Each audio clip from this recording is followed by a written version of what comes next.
कैसे हैं आप सभी? आई होप अच्छे होंगे, राइट। चलिए मैं योगिता प्रजापति यूट्यूब चैनल पे आप सभी को स्वागत करती हूँ और आज मैं आपके लिए एक्सरसाइज 6.4 का क्वेश्चन नंबर 3। तो प्लीज ध्यान समझिएगा, इंपॉर्टेंट समय बच्चों, एग्जाम में पूछा जाता है और साथ ही लाइक शेयर करना मत भूलिएगा। ओके, तो आइए स्टार्ट करते हैं। देखिए क्या कहना है इस क्वेश्चन में, आकृति 6.44 में। तो ये आकृति हमें सम के अंदर दी गई है।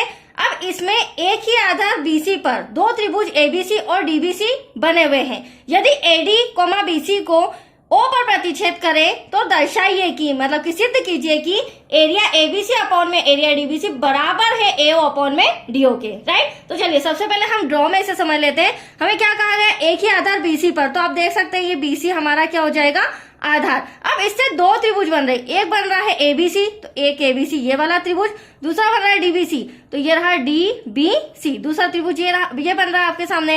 अब AD और BC बिंदु O पर प्रतिच्छेद कर रहे, तो हमें सिद्ध करके बताना है एरिया मतलब हमारा क्षेत्रफल, त्रिभुज ABC का क्षेत्रफल अपॉन में त्रिभुज DBC का क्षेत्रफल बराबर होना चाहिए AO अपॉन में DO के। तो आया आपको समझ में?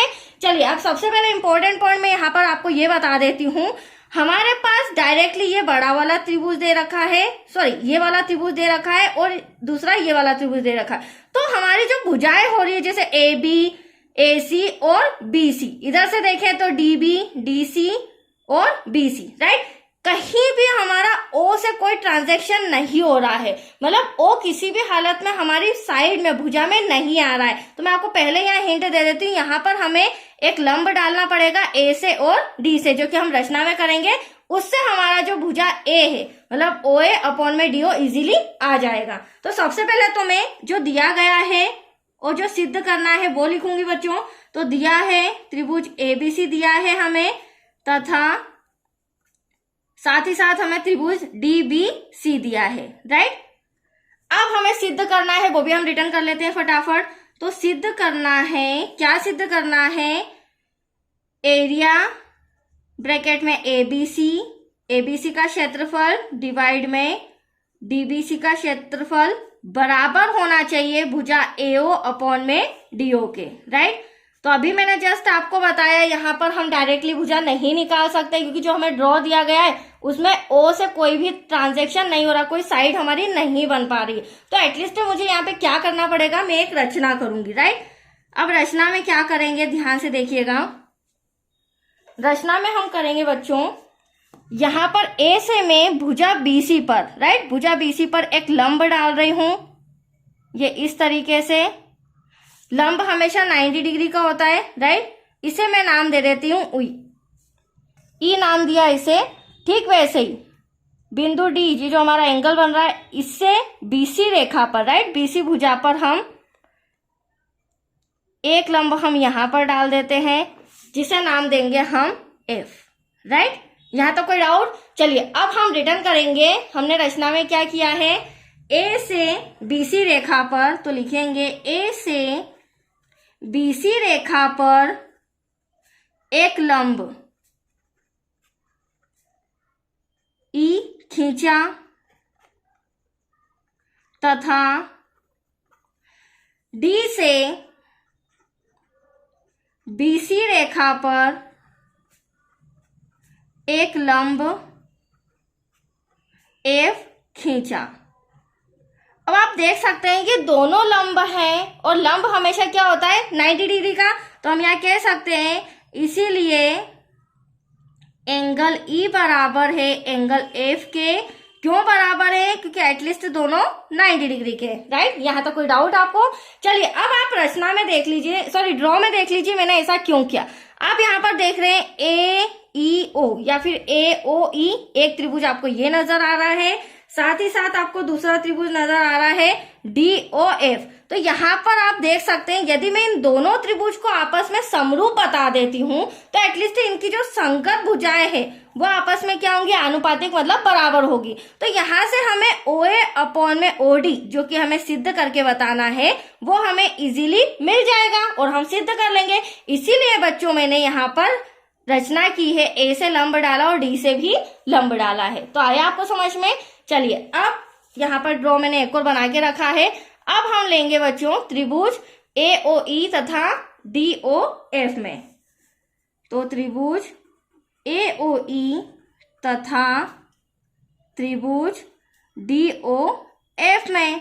अब यहाँ पर ध्यान से देखिएगा इनमें क्या क्या कॉमन है, मतलब कि क्या क्या एंगल बराबर है। तो अगर मैं DAOE की बात करूं तो E यहाँ पर 90 डिग्री है और DOF की बात करूं तो F यहाँ पर 90 डिग्री है। तो एटलीस्ट हम बोल सकते हैं एंगल E बराबर है एंगल F के। क्यों बराबर है? क्योंकि ये 90 डिग्री के हैं। राइट बच्चों, अब देखिए दूसरी चीज, यहाँ पर आपको जो बीच सेंटर में O नजर आ रहा है, O ऐसा एंगल है जिससे ये वाला त्रिभुज भी बन रहा है DOF, मतलब कि ये कॉमन है, और दूसरा AOE ये वाला त्रिभुज भी बन रहा है। तो इस तरह के त्रिभुज, इस तरह के एंगल को हम क्या कहते हैं? शीर्षाभिमुख कोण। तो ब्रैकेट में आ जाएगा एंगल O बराबर है एंगल O के। क्यों बराबर है? क्योंकि एटलीस्ट यह शीर्षाभिमुख कोण है। तो यहां तक कोई डाउट बच्चों? अब देखिए इन दोनों त्रिभुजों में मैंने दो एंगल्स आपस में बराबर बता दिए, तो तीसरा एंगल ऑटोमेटिक बराबर होगा। तो यहाँ पर कौन सी समरूपता कसौटी लागू होगी? यहाँ पर होगी कोण कोण समरूपता कसौटी से, या एंगल भी लिख सकते हैं समरूपता से।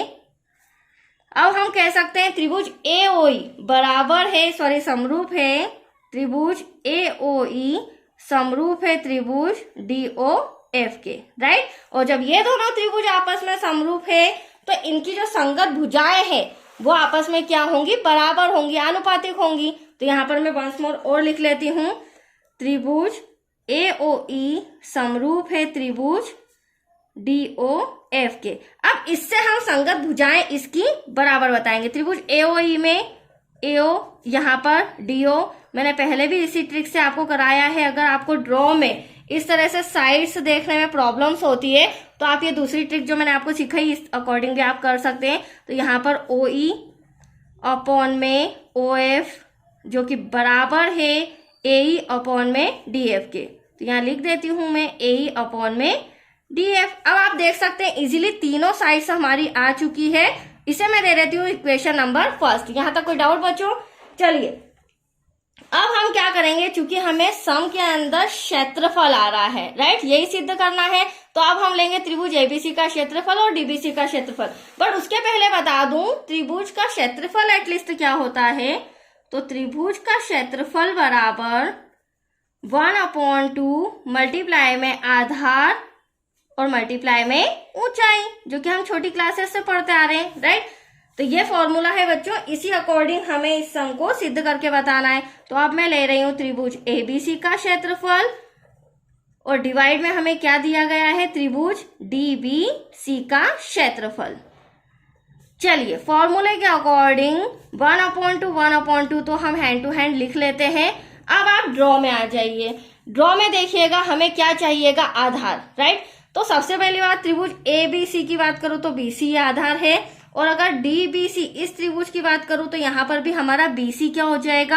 आधार हो जाएगा। राइट, मल्टीप्लाई ऊंचाई। अभी जस्ट मैंने आपके सामने जो लंबवत रेखा खींची है, हमेशा ध्यान रखिएगा, ऐसा नहीं कि आप AC या AB या फिर DC या BD किसी को भी आप ऊंचाई बता दे, नहीं, जो लंबवत रेखा होती है वो हमारी ऊंचाई होती है। ठीक है, तो यहाँ पर AE त्रिभुज ABC की बात करूं तो ऊंचाई हो जाएगी AE, देन साथ में अगर त्रिभुज DBC की बात करूं तो DF हमारी ऊंचाई हो जाएगी। राइट, अब यहाँ पर आप देख सकते हैं 1/2 से 1/2 कैंसल, BC से BC कैंसल, हमारे पास क्या बचा? त्रिभुज ABC का क्षेत्रफल इक्वल्स टू त्रिभुज ABC का क्षेत्रफल डिवाइड में त्रिभुज DBC का क्षेत्रफल इक्वल्स टू AE अपॉन में DF।